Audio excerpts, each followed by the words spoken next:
आपका स्वागत है। मैं हूँ आपके साथ कविता राणा। मेरे साथ मौजूद हैं आचार्य राकेश चतुर्वेदी जी। सर, सबसे पहले तो आपका स्वागत है। जी, नमस्कार दर्शकों, सादर वंदन कविता जी आपको भी। जी।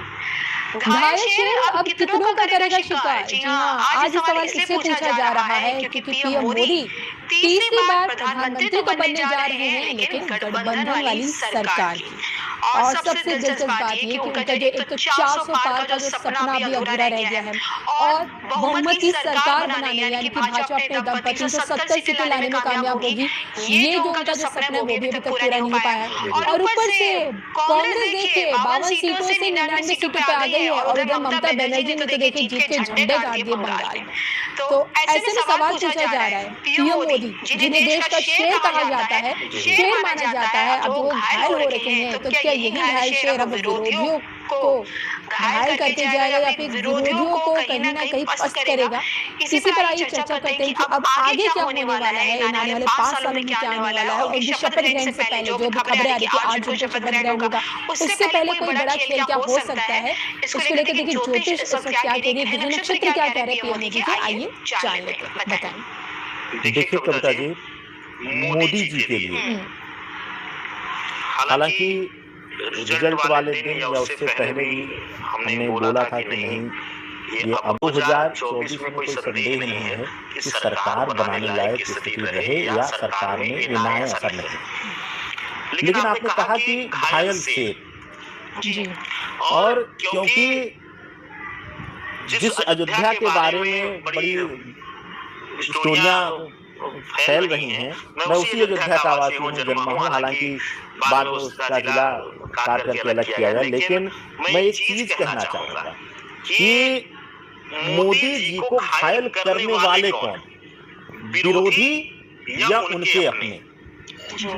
रामचरितमानस में एक बड़ी प्रिय चौपाई कही गई है कि सचिव वैद्य गुरु तीन जौ, प्रिय बोलहि भयास, राज धर्म तनि कर हुई है बेरही नाश। यानी कि ये तीन, सचिव वैद्य और गुरु, सचिव यानी कि उनके जो सलाहकार हैं, उनके सलाहकार सबसे करीबी अमित शाह हैं। कई बार देखा गया है कि मंचों पर उन्होंने तो वरिष्ठता को भी सम्मान नहीं दिया है। जेपी नड्डा जी को कई बार हमने तो, क्योंकि ये तो ज्योतिष नहीं तो आंखों से दिखता है, तो उन्होंने जेपी नड्डा को हाथ हटा दिया है पकड़ करके मंच से। उन्होंने राजनाथ सिंह जी को हाथ पकड़ा दिया है, इधर कर दिया, साइड कर दिया है। बड़े बड़े नेताओं को दरकिनार किया गया है। तो सबसे पहले इनको चयन करना पड़ेगा कि इन तीनों का इनको, भाई वैद्य तो कोई दिक्कत नहीं, वैद्य तो उनका सही है, हष्टपुष्ट है, तंदुरुस्त हैं, लेकिन दो घायल करने वाले शत्रुओं का इनको चयन करना बहुत जरूरी है।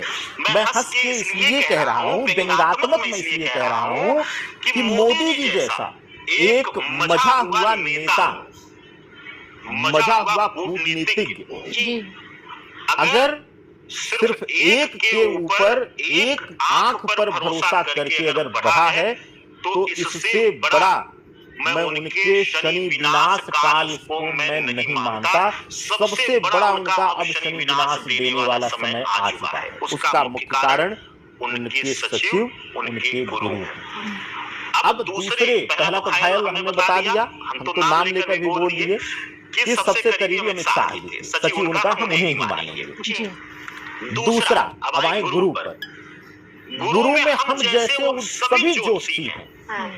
अब जैसे कुछ ज्योतिषियों को हमने बोलते हुए सुना, एक बड़े राष्ट्रीय समाचार चैनल पे 3-4 ज्योतिषी थे, उन्होंने खूब दम भरा और अब एक दो वीडियो उन्होंने अपने चैनल पर डालकर बताया कि लोग वो तय करने नहीं निकले।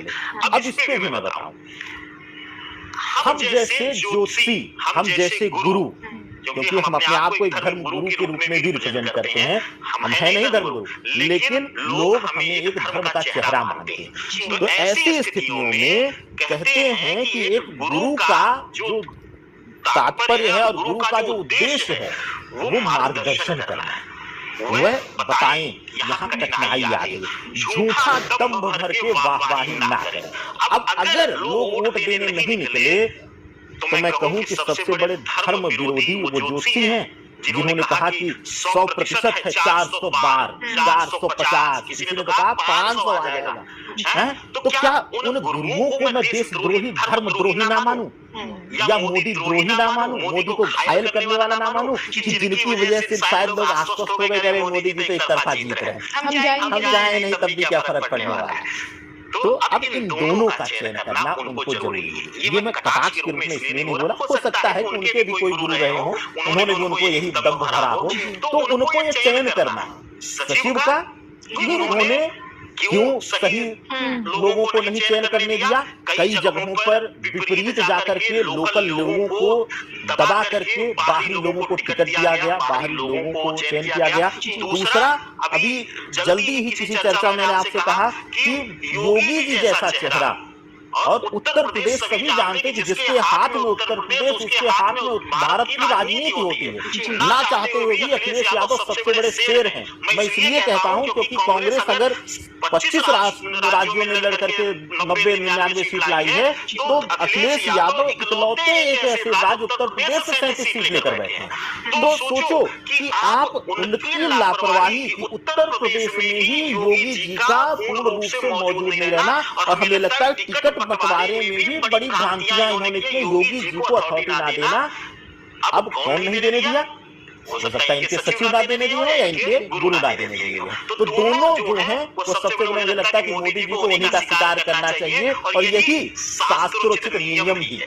तो यहाँ आपने कह दिया कि अपने ही दुश्मन, यानी कि अपनी ही पार्टी में इनके असली दुश्मन कौन है, पार्टी के बाहर या पार्टी के अंदर। मैं आपसे जानना चाहती हूँ कि अब जो मोदी जी अब अपने तीसरे कार्यकाल में जैसे ही शपथ ग्रहण करेंगे, उसके बाद यही घायल शेर अब कितनों का शिकार करने वाला है? देखिए, घायल शेर तो है और शिकार करेगा। शिकार इसलिए भी करेगा कि अब इसको भय नहीं। अब अगर मोदी जी के बारे में चर्चा किया जाए, मैं एक चीज कहूँ आपको, मैं पहले भी बोला हूँ, हो सकता है ये सरकार नहीं चलेगी, मोदी जी कार्यकाल पूरा नहीं कर पाएंगे, चाहे किसी भी कारण, चाहे कोई दैवीय कारण आ जाए, मुझसे भगवान मुझे क्षमा करें, लेकिन कोई दैवीय कारण आए, कोई आकस्मिक आघात इनके ऊपर आ जाए, या स्वयं ये पद का त्याग करें निराश होकर के, लेकिन अब उसमें क्यों कारण बनेगा? यही घायल शेर का स्वभाव, क्योंकि अब मोदी जी किसी को नहीं छोड़ेंगे।